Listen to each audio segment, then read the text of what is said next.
खैर जी, आज जो हम अपने प्रोग्राम का आगाज़ करेंगे, आपको पता है कि आज सरकारी मुलाजमीन की जानिब से एहतजाज किया जा रहा है और शेलिंग भी हुई, उनको मारा भी गया और उन पर जुल्म भी किया गया, लेकिन उनका मुतालबात हैं उनको सुनने वाला फिलहाल हमें कोई नज़र नहीं आ रहा। आज के इस प्रोग्राम में वो डिस्कस करेंगे और आगे जाके हम बात करेंगे बसंत के हवाले से कि बसंत होनी चाहिए या नहीं होनी चाहिए। जी समी साहब, ओवर। देखें जी, बसंत होनी चाहिए, इस पर बात करेंगे। बसंत का जो फेस्टिवल है वो पंजाब की शान था और ये जो मिस गवर्नेंस है, जो हुकूमत अपने फ़र्ज़ नहीं अगर पूरे तरीके से सर अंजाम दे सकती तो लोगों को एक त्यौहार से महरूम करना, इससे बड़ा मेरा ख्याल है नाइंसाफ़ी नहीं। तो जो आपने नाम लिए वारिस बेग साहब, सलाउद्दीन साहब और रिजवान साहब, ये इसी बसंत के हवाले से हम बात करेंगे। लेकिन क्योंकि आज इस्लामाबाद में एक ऐसी सिचुएशन रही, सारा दिन शेलिंग होती रही और जो वर्कर्स हैं वो आंसू गैस के गोले खाते रहे, सूंघते रहे उसको। तो उमर हयात साहब, जैसे आपने कहा कि वो इस वक्त मौजूद हैं, उनसे ज़रा ताज़ा तरीन ले लेते हैं कि क्या सूरत हाल है, फिर हम बसंत पर बात करेंगे कि ये सब लोग मनाते रहे हैं अपने अपने ज़माने में, उसमें चाहे बिलावल भुट्टो साहब हों, चाहे शरीफ फैमिली हो, इमरान खान साहब हों, लेकिन अब आके बसंत के ऊपर पाबंदी ना जाने क्यों ये इन्होंने लगाई है। आज इस पर बात करेंगे। तो उमर, सबसे पहले उनकी तरफ चलते हैं अगर आप इजाज़त दें तो। अस्सलाम वालेकुम उमर।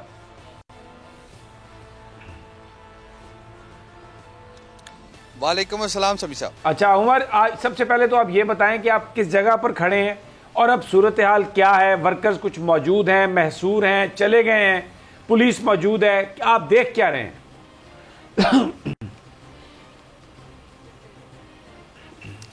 बिल्कुल सभी साहब, मैं इस वक्त सेक्रेटेरिएट चौक में मौजूद हूँ, जो कि सुबह 8 बजे से जो है वो मैदान जंग बना हुआ था और यहाँ पर पुलिस और जो सरकारी विफाकी मुलाजमीन हैं उनकी आपस में आँख मचोली जो है वो जारी थी। इसमें हमने ये देखा कि बार बार पुलिस की जानिब से मुजाहिरीन पर आंसू गैस की शेलिंग की गई और फिर उसके बाद हमने ये भी देखा कि मुजाहिरीन जो थे वो पार्लियामेंट हाउस की जानिब पेशकदमी करना चाहते थे, लेकिन पुलिस और रेंजर्स के जो चाको चौबंद दस्ते थे उन्होंने मुजाहिरीन को आगे बढ़ने नहीं दिया और आंसू गैस के शेल भी उन पर फायर किए।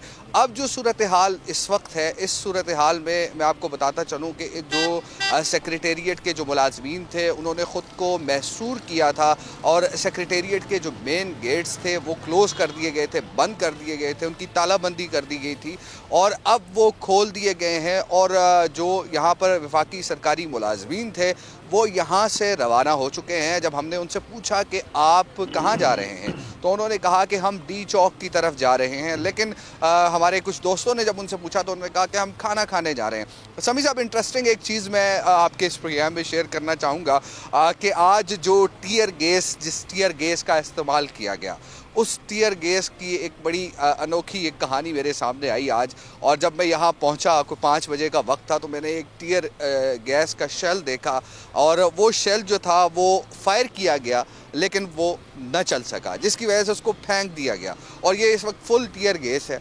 और इस पर जब मैंने एक्सपायरी डेट देखी तो ये एक्सपायरी डेट जो है वो 2011 की थी। जब मैंने यहाँ पे पुलिस वालों से इस्तफसार किया कि ये जो टीयर गैस फायर यूज़ की, उन्होंने कहा कि अब हमने सुबह एक्सपायरी यूज़ की है लेकिन अब जो हम यूज़ कर रहे हैं वो नई टीयर गैस है।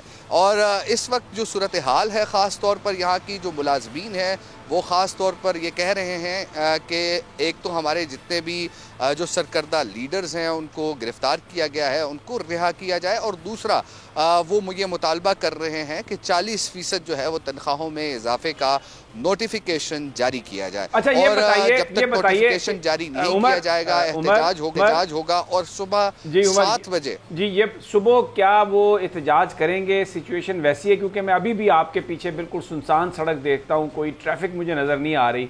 तो ये कल भी ऐसी सूरत हाल आप फोर्सी करते हैं कि ये इसी तरह एहतजाज पूरी रात यहीं पे रहेंगे, वापस आएंगे? ये भी है। बिल्कुल जी, जो वफाकी मुलाजमीन हैं उनकी जानिब से ये कहा गया है कि सुबह 7 बजे जो है वो यहाँ पर पहुँचेंगे और यहाँ ही एहतजाज का सिलसिला दोबारा शुरू किया जाएगा। आज भी हमने ये देखा कि जो इस सेक्रेटेरिएट के अंदर जो जितनी मिनिस्ट्रीज़ थी या सेक्रेटरीज़ बैठते थे, एडिशनल सेक्रेटरीज़ बैठते थे या फिर मिनिस्टर्स थे, वो आज यहाँ नहीं आए और वो आज अपने जो दूसरे ऑफिसेज हैं उनमें जाके बैठे। और एक और अहम बात भी मैं ये बताता चलूँ समी साहब कि सुबह जब जो 7 बजे आएंगे, अगर दोबारा टीयर गैस का इस्तेमाल शुरू हुआ तो यहाँ पर कुछ रिहायशी जो है कॉलोनीज़ बनी हुई हैं छोटी छोटी। आपको बिल्कुल जो सरकारी टेलीविज़न है उसके साथ गुलशन जिना है, वहाँ पर फैमिलीज़ रहती हैं। पंजाब हाउस के साथ जो है वो फैमिलीज़ रहती हैं और वो भी इस टीयर गैस से, यानी बच्चे हैं वो भी इस टीयर गैस से जो है वो मुतासिर होते हैं। तो हुकूमत को जो है वो अपनी स्ट्रेटजी अब चेंज करनी पड़ेगी। ख़ास तौर पे अगर हुकूमत ने मुजाहिरीन या सरकारी मुलाजमीन से उनके मुज़ाकरात मुकम्मल हो गए हैं तो उनको ये चाहिए कि उन्होंने अगर उनसे वादा कर लिया है कि तनख्वाहों में इजाफा होगा तो वो उसका नोटिफिकेशन जो है वो जारी कर दें। लेकिन हुकूमत से 2 गलतियां हुई हैं। एक गलती ये हुई है कि गुज़िश्ता रात जो है वो जो सरकारी मुलाजमीन के सरकर्दा लीडर्स थे उनको गिरफ़्तार किया गया। फिर जब सुबह जब वो आए यहाँ 8 बजे और वो पार्लियामेंट की जानिब जाना चाहते थे तो उस वक्त उनको उनके रहनुमाओं को गिरफ़्तार किया गया और जो अब तक फिगर्स हैं गिरफ्तारियों के वो 125 हैं, यानी 125 सरकारी मुलाजमीन। उमर बिल्कुल आपकी मैं समझ गया आपकी बात कि हुकूमत ने इसमें गलती की। हालांकि साहब ये कह रहे थे कि प्राइम मिनिस्टर ने कहा है कि वर्कर्स को आप लॉन्ग मार्च की इजाज़त दें और इसमें कोई कबाहत भी नहीं थी।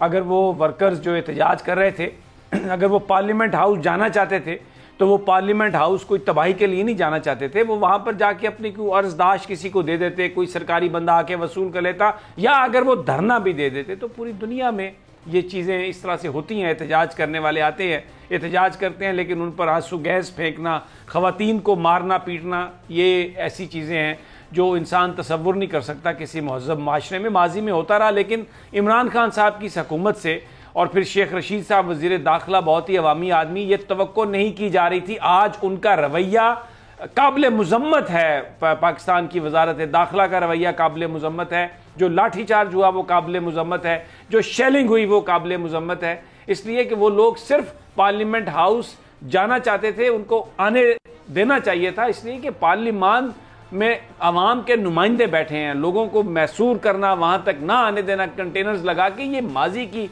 रवायात थी। अब ये जो हुकूमत है इससे इन चीज़ों की तवक्को नहीं की जा सकती थी।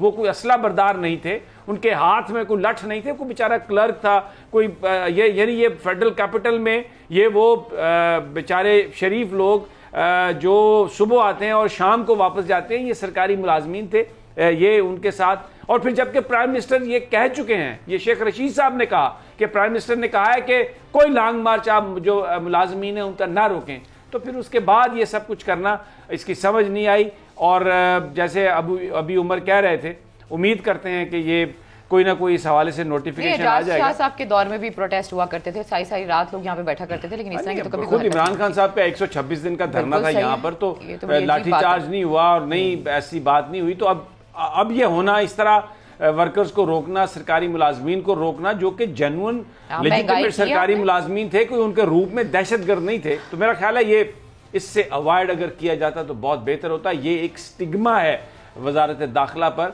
और प्राइम मिनिस्टर को इसका नोटिस लेना चाहिए कि अगर उन्होंने ये कह भी दिया था कि लॉन्ग मार्च की इजाज़त है, तो फिर भी उसके बाद ये सब कुछ नहीं होना चाहिए था। सब्सक्राइब करें और बेल दबाएं ताकि कोई खबर रह न जाए।